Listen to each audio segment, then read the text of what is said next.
ഇപ്പം നമ്മൾ വിചാരിച്ച പോലെ കാര്യങ്ങളൊക്കെ മുന്നോട്ട് പോകുന്നുണ്ട്. വെറുതെ എന്തിനാ ഇല്ലാത്ത പൈസയും കൊടുത്ത് സ്ഥലം വാങ്ങി വീട് വയ്ക്കാൻ നിൽക്കുന്നത്? ഇവിടെ 14 സെൻറ്റ് സ്ഥലവും നല്ലൊരു വീടും ഉണ്ട്. ഒന്ന് ആഞ്ഞു പിടിച്ചാൽ അത് നമുക്ക് കൈക്കലാക്കാവുന്നേ ഉള്ളൂ. ഏട്ടനൊരു കാര്യം ചെയ്യ്, കുറച്ച് മാസം ലീവ് എടുത്തിട്ട് നാട്ടിലേക്ക് വാ. ബാക്കി അപ്പം നോക്കാം നമുക്ക്.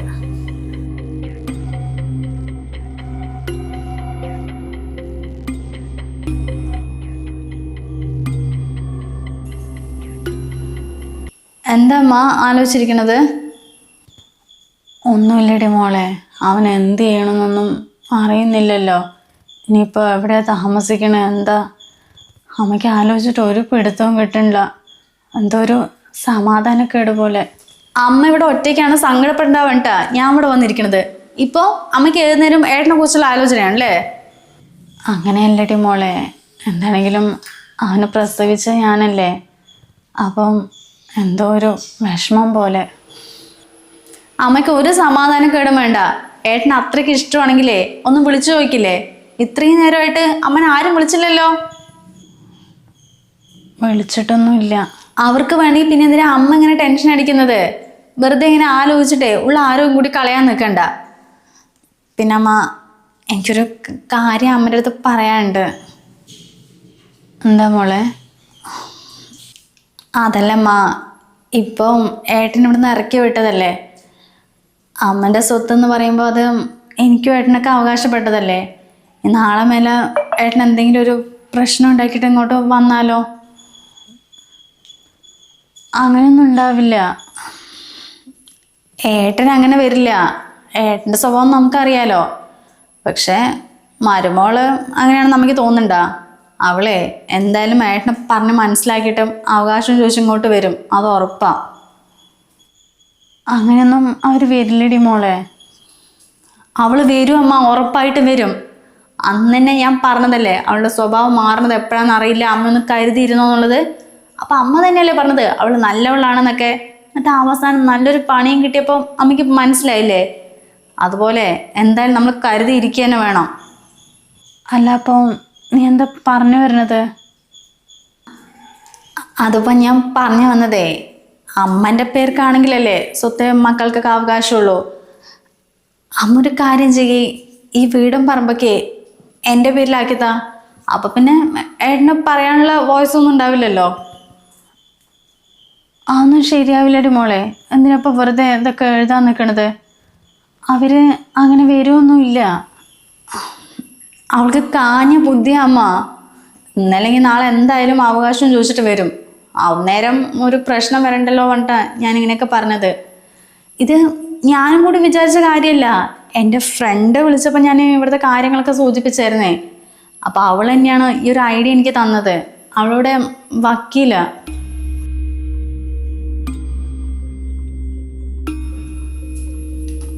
അമ്മ എന്തായാലും നന്നായിട്ടൊന്ന് ആലോചിക്കേ, എന്നിട്ടൊരു മറുപടി പറഞ്ഞാൽ മതി.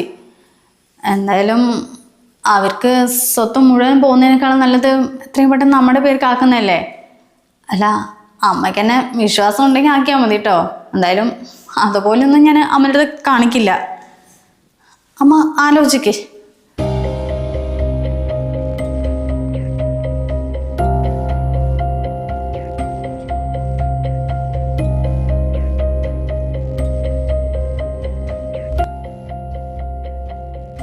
ഏട്ടാ, ഇപ്പൊ കച്ചവടം എങ്ങനെയുണ്ട്?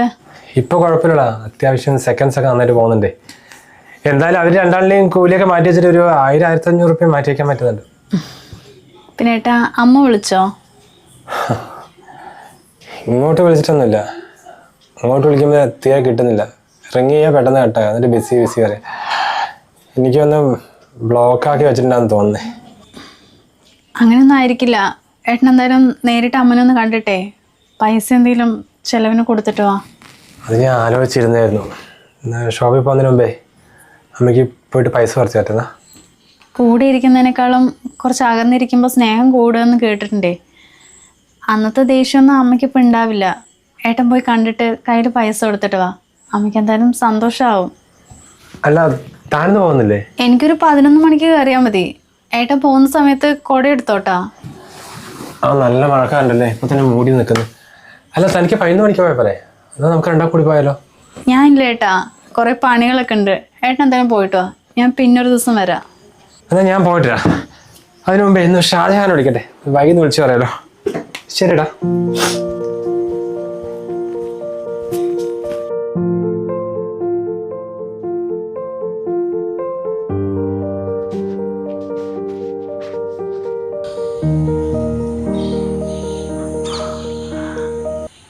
അമ്മ, ഏട്ടൻ വരുന്നുണ്ടല്ലോ. അജയനോ? അവനെന്തിനാ ഇങ്ങോട്ട് വരുന്നത്? എനിക്ക് അപ്പോഴും തോന്നി ഈ വീടും പറമ്പും എൻ്റെ പേരിലാക്കാന്ന് വിചാരിച്ചപ്പോൾ തന്നെ ഏട്ടൻ വന്നില്ലേ. എങ്ങനെയെങ്കിലും അറിഞ്ഞിട്ടുണ്ടാകും, അല്ലാണ്ട് ഇപ്പം വരില്ലല്ലോ. നീ എന്തൊക്കെയാടി മോളെ പറയണത്? അല്ലെങ്കിലും ഈ കാര്യങ്ങളൊക്കെ ആരാ അവനോട് വിളിച്ച് പറയുന്നത്? എന്തായാലും അമ്മ അധികം സംസാരിക്കാൻ നിൽക്കണ്ട, വേഗം എന്തെങ്കിലും പറഞ്ഞ് ഒഴിവാക്കിക്കോ. അല്ലെങ്കിലേ പിന്നീട് നമുക്കതൊരു ബുദ്ധിമുട്ടാകും. നീ എന്തായാലും താഴേക്ക് വാ.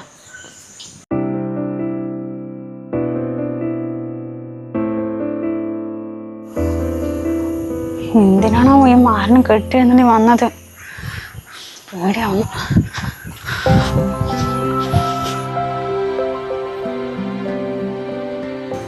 അമ്മേ, അമ്മ. ഞാൻ അവിടെ ഉണ്ട്. എന്താ കാര്യം? ഒന്നുമില്ലമ്മേ, അമ്മനെ കാണാൻ വേണ്ടി വന്നാ. അമ്മക്ക് സുഖല്ലേ? പോയിട്ട് ഇപ്പം എത്രയായിടാ?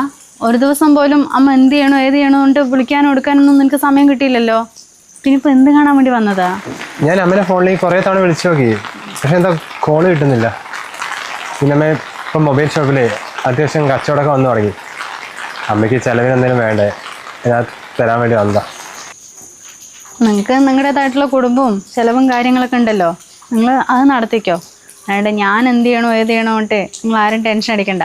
എനിക്ക് ആ പൈസൻ്റെ ആവശ്യമില്ല. അമ്മ എന്തൊക്കെയായി പറയുന്നേ? അല്ലെങ്കിൽ അമ്മയ്ക്ക് വേറെ വരുമാനമൊന്നുമില്ലല്ലോ, പിന്നെ പൈസക്ക് എന്താക്കും മനസ്സാ? ഇത്രയും കാലം തന്നതിനും പിടിച്ചതിനൊക്കെ കണക്ക് ബോധിപ്പിച്ച ആളല്ലേ. ഇനിയിപ്പോൾ ഈ പൈസ വാങ്ങിയിട്ട് വേണം നാളെ മേലെ ഇത് പറഞ്ഞ് നടക്കാൻ. എനിക്കെന്തായാലും അത് വേണ്ട മോനെ. ഞാൻ ഇവിടെ സമാധാനത്തിലിരുന്നോട്ടെ, എന്നെ ഒന്ന് വെറുതെ വിട്. അമ്മ തൽക്കാലം ഈ പൈസ വയ്ക്കും. ഏട്ടാ, അമ്മ പറഞ്ഞില്ലേ, ഇപ്പൊ എന്തായാലും അമ്മനെ നോക്കാൻ ഞാനുണ്ട്. എന്നാലും ഏട്ടൻ്റെ പൈസൻ്റെ ഒരു ആവശ്യമില്ല. ആ മോളെ, നീ ഇവിടെ ഉള്ളതാണ് ഏട്ടനിപ്പോൾ ഏറ്റവും വലിയ ആശ്വാസം. ഈ പൈസ നമ്മളോട് വാങ്ങാൻ പറയടോ. ഈ വാങ്ങിച്ചില്ലെങ്കിൽ എനിക്ക് ഒരു സമാധാനം ഉണ്ടായില്ല. നിൻ്റെ അടുത്ത് വേണ്ടെന്നല്ലേ ഞാൻ പറഞ്ഞത്. പിന്നെ ഈ വീടും പറമ്പും ഞാൻ ശ്വേതൻ്റെ പേരിലേക്ക് എഴുതി കൊടുക്കാൻ തീരുമാനിച്ചു. അപ്പം നിനക്ക് എപ്പോഴാണ് സൗകര്യമുള്ളത് അപ്പോൾ പറഞ്ഞാൽ മതി, ആ സമയത്ത് രജിസ്റ്റർ ചെയ്യാലോ. എന്ത്? അല്ല ഈ വീടും പറമ്പ് എന്താ ഇപ്പം തന്നെ അവളുടെ പേരിൽ എഴുതി കൊടുക്കാൻ പോകുന്നത്? അപ്പോൾ അവളല്ലേ എന്നെ നോക്കുന്നത്, അപ്പോൾ അവളുടെ പേരിലേക്ക് എഴുതി കൊടുക്കാൻ തീരുമാനിച്ചു. എന്തായാലും നിന്നെപ്പോലെ എൻ്റെ മോളെ കണക്ക് പറയാൻ നിൽക്കില്ല, അവൾ എൻ്റെ മോളാണ്. അമ്മയെ പറഞ്ഞില്ല വേണ്ട, ഈ ചെയ്യുന്നത് ഭയങ്കര മണ്ടത്താനാണ്. എനിക്ക് സ്വത്ത് വേണ്ടിയിട്ടല്ല, പക്ഷെ അമ്മയും അച്ഛനും ജീവിച്ചിരിക്കുന്നിടത്തോളം കാലം സ്വത്ത് മക്കൾക്ക് എഴുതി കൊടുക്കരുത്. അത് പിന്നീട് വലിയ ബുദ്ധിമുട്ടാവും അമ്മേ. നിനക്ക് സൗകര്യമുള്ളപ്പോൾ എപ്പോഴാന്ന് പറയേ, അല്ലെങ്കിൽ പിന്നെ ഞങ്ങളൊരു ഡേറ്റ് കണ്ടിട്ട് അറിയിക്കാം, അതിന് വന്നിട്ട് ഒപ്പിട്ട് വന്നാൽ മാത്രം മതി.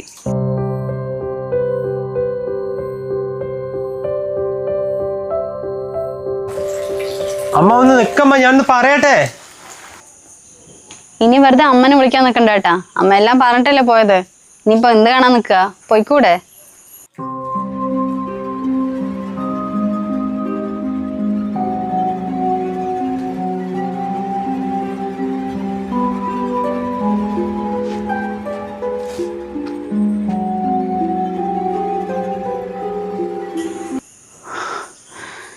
ദൈവമേ, അമ്മ ഇത്രയും പെട്ടെന്ന് സമ്മതിക്കാൻ ഞാൻ വിചാരിച്ചില്ല. ജസ്റ്റ് ഒന്ന് സൂചിപ്പിച്ചല്ലേ. അമ്മ, അമ്മ,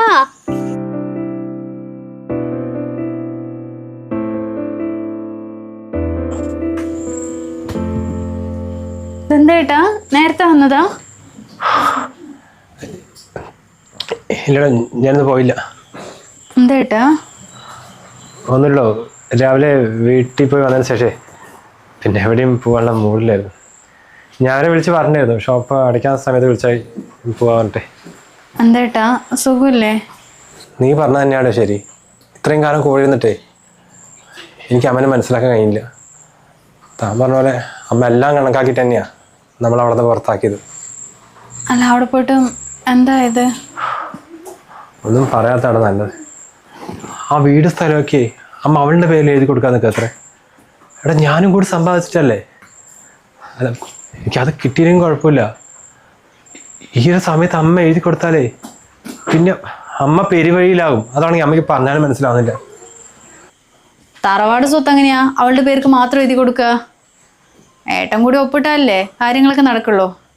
എന്തായാലും നമുക്ക് ആ സമയത്ത് നോക്കാം. ഇപ്പൊ ഇങ്ങനെ വെറുതെ ടെൻഷൻ അടിക്കല്ലേ. വാ നമുക്ക് ഷോപ്പിൽ പോയിട്ട് വരാം.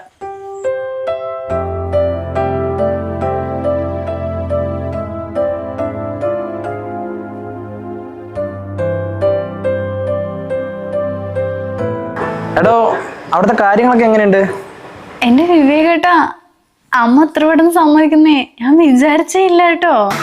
അല്ല ശ്വേത, നീ അമ്മയോടൊന്ന് സൂചിപ്പിച്ചല്ലുള്ളൂ, അപ്പോഴേക്കും അമ്മ ഓക്കെ പറഞ്ഞോ? അമ്മ ഡയറക്റ്റ് ആയിട്ട് എൻ്റെ അടുത്ത് ഓക്കെ ഒന്നും പറഞ്ഞില്ല. അന്ന് ഞാൻ പറഞ്ഞില്ലേ ജസ്റ്റ് ഒന്ന് സൂചിപ്പിച്ചു എന്നുള്ളത്. പക്ഷേ അമ്മൻ്റെ അടുത്ത് എങ്ങനെയാ ചോദിക്കാന്നൊക്കെ പറഞ്ഞിട്ട് ഞാൻ ഇരിക്കുകയായിരുന്നു. അപ്പോഴന്നലെ വൈകിട്ട് ഏട്ടൻ വന്നിട്ടുണ്ടായിരുന്നേ. ഏട്ടൻ്റെ അടുത്ത് ദേഷ്യപ്പെട്ട് സംസാരിക്കുന്നതിൻ്റെ ഇടയ്ക്ക് അവൾക്ക് ഞാൻ ഈ വീടും സ്ഥലമൊക്കെ എഴുതി കൊടുക്കാമെന്ന് അമ്മ അങ്ങനെ ചാടിക്കാരനെ പറഞ്ഞപ്പോൾ ഞാനാകെ ഷോക്കായി പോയിന്ന്. ആണോ? അതെന്തായാലും നന്നായി. നമുക്ക് അനുകൂലമായിട്ട് തന്നെ കാര്യങ്ങളൊക്കെ വരുന്നുണ്ടല്ലോ അല്ലേ? വിവേകേട്ടാ, അല്ല ഏട്ടനെപ്പോഴാ നാട്ടിലേക്ക് വരുന്നത്? എടോ ഞാൻ പറഞ്ഞില്ലേ എനിക്ക് നാളേക്ക് വരാൻ പറ്റില്ല. ഇവിടുത്തെ കുറച്ച് ബിസിനസ്സിന്റെ തിരക്കൊക്കെ ഉണ്ട്. അവിടുത്തെ കാര്യങ്ങളൊക്കെ നീ തന്നെ നോക്കിയാൽ മതി. അതെങ്ങനെയാട്ടാ? ഏട്ടനും കൂടി ഉണ്ടെങ്കിൽ അതെനിക്കൊരു ധൈര്യമല്ലേ? ഇത്രയും കാര്യങ്ങൾ നീ ശരിയാക്കിയില്ലേ, ഇനിയിപ്പോൾ നമ്മുടെ വീടും പറമ്പൊക്കെ ഒന്ന് എഴുതി വാങ്ങുന്നവരെ നീ സെറ്റാക്ക്. ഞാൻ അപ്പോഴേക്കും ഇവിടുത്തെ ബിസിനസ്സൊക്കെ ഒന്ന് ശരിയാക്കിയിട്ട് വരാം. എന്നാലും ഏട്ടനും കൂടി ഉണ്ടെങ്കിൽ എനിക്കൊരു കോൺഫിഡൻസ് ആയിരുന്നു. അതുകൊണ്ടാണ് എപ്പോഴാണ് വരാന്ന് ചോദിച്ചത്. നീ അവിടുത്തെ കാര്യങ്ങളൊക്കെ ശരിയാക്കിയിട്ട് വിളിക്ക്. അങ്ങനെയാണെങ്കിൽ ഞാൻ വന്ന് നമുക്ക് ആ വീടും പറമ്പൊക്കെ വിറ്റിട്ടേ ഇവിടുത്തെ ബിസിനസ്സിലേക്ക് ഇൻവെസ്റ്റ് ചെയ്യാം. എന്നാ പിന്നെ അങ്ങനെ ആയിക്കോട്ടെ. എത്രയും പെട്ടെന്നേ ഈ വീടും സ്ഥലം എൻ്റെ പേർക്കാവുന്നാ തോന്നണത്. അങ്ങനെയാണെങ്കിൽ പിന്നെ ഇത് വിറ്റിട്ട് നമുക്ക് അവിടുത്തെ ബിസിനസ്സിൽ കുറച്ച് ഇൻവെസ്റ്റ് ചെയ്യാം. പിന്നെ അതങ്ങോട്ട് ഫോക്കസ് ചെയ്താൽ മതിയല്ലോ. അതേന്ന് ഞാനും കുഞ്ഞും അങ്ങോട്ട് വരാം. അതിൻ്റെ പഠിത്തം അങ്ങോട്ടാക്കാമല്ലോ. എത്രയെന്ന് വെച്ചാൽ ഈ നാട്ടിലിരിക്കുക. ഇത്രയും നേരമായിട്ട് അമ്മയ്ക്ക് വലിയ ഡൗട്ടൊന്നുമില്ല. എന്നെ അത്രയും വിശ്വാസമാണ്. അത് ഏട്ടനോട് സംസാരിക്കുന്ന അപ്പം തന്നെ എനിക്ക് മനസ്സിലായതാ. എന്തായാലും ഈ രജിസ്ട്രേഷൻ ഒന്ന് കഴിയട്ടെ, അപ്പോൾ മനസ്സിലാകും ഈ പൊന്നുമോളുടെ തനി സ്വഭാവം എന്താന്ന്. ശരി ശരി, എന്നാ പിന്നെ വിളിക്ക്.